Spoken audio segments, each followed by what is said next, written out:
He needs it probably more than I do. Okay, so then I'm going to sit here. Fantastic. Whoa. Okay, well, I'm going to sit facing the only light source there is out, which is the door. All right. So I'm gonna say that I know that we're all gonna be able to watch the first episode at the panel. Yes. The only thing I've seen is the trailer. Have you seen the extended trailer, the new trailer, which is a little bit longer than the I think first it was like one? about 2 minutes, 2.5 minutes.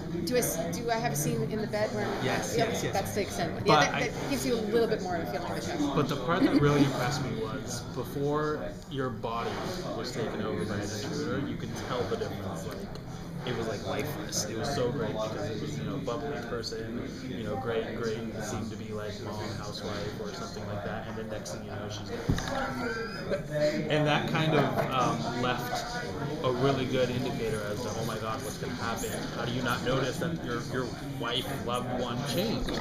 So what is the biggest challenge in portraying that and bringing that to life? Well, there's certain things I can talk about and certain things I can't, because you're sort of on the right track, but I can't really talk specifically about the changes that she undergoes.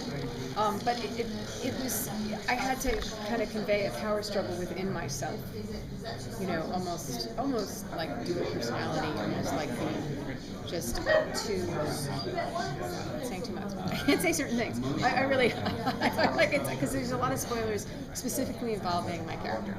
But there was a lot to prepare and a lot of changes, quick changes in the middle of scenes. Like as you said, there are moments where I'm one way and all of a sudden things change and it's a complete switch, and I had to always work with Glenn Morgan and the directors, because we had two different directors. We had Eduardo Sanchez in the beginning, and then we had Daniel Stamm for the second half, for the first four and then the first and the second four. And I would say, okay, at this moment, we have to figure out what's going on, moment by moment in the scene, whereas no other story I've ever been in had that kind of navigation to the acting, because I had to be very clear. I needed to know what was not. You don't need to know, but I need to know, and then I have to manifest it, right?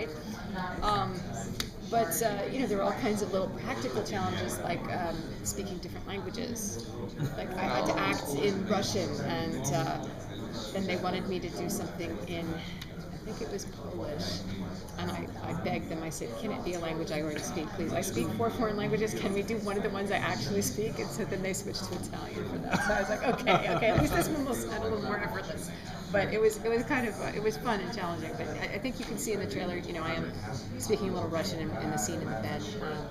But it's such a fascinating concept. I mean, I don't know. Have you read the book?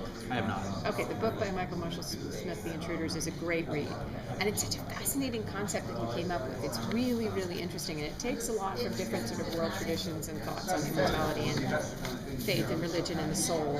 And he's got his own spin on it that I've never really seen in anything else before. But one of the things that Glenn Morgan wanted to play on in the story was this concept of the 1%. You know how we have like the 1% supposedly controlling the world with their deal with power and their money? Well, in this story, it's more the ultimate power, which is not really to die, to be able to live again and again. So it's been really interesting, and there's so many different places it could go. I mean, it's so interesting to be in something that doesn't take our workaday reality as the confines of the story. I mean, anything can happen, and because anything can happen with the story, in the character, also anything can happen. So I have been freed up from generally my roles, I tend to gravitate towards like really likable people. Like I want to play somebody that I like. It's kind of simpática, and that you feel like when you're watching her, she's a good egg. Yeah, she may have her foibles or she may have her brass, but she's like, her heart is good. In this story, I'm partially like that and partially totally different, and I get to be Machiavellian and kind of above morality for reasons you will discover, but also very passion-driven and very human still. And so I've been able to do stuff that I've never actually done before as an actress through, I think, over 40 films. So it's been a great ride, and I love the breadth of an 8-episode story, because you can really go into the story and go into the character in a deeper way than you can in an hour and a half film, which is my usual format.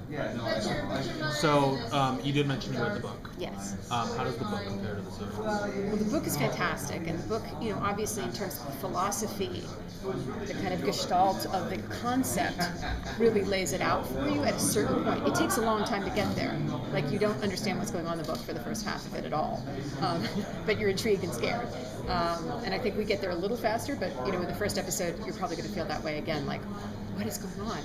Gosh, I don't understand, but you're going to have clues. There's little clues laced in there, and if you start connecting the dots, by the second episode, you're going to figure out more, and it's going to be this kind of treasure hunt for the audience. But Glenn says he followed the book, but he also used the book as a jumping off point.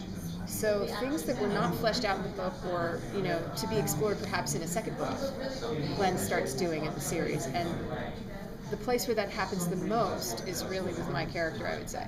Like, both in her relationship with Jack and in this whole other aspect of her life, which we explore, which is only imagined in the book. In the book, we kind of hear things about what she's doing, but in the story, we see it and we experience it.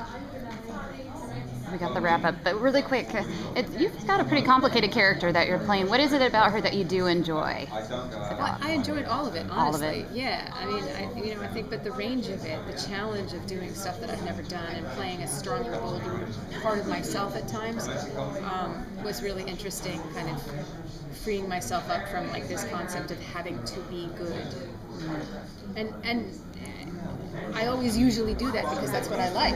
But I've actually enjoyed trying on playing different chords in my piano, let's say. Yeah. Great. Great. Okay. Thank you. Thank you so much. I can't wait.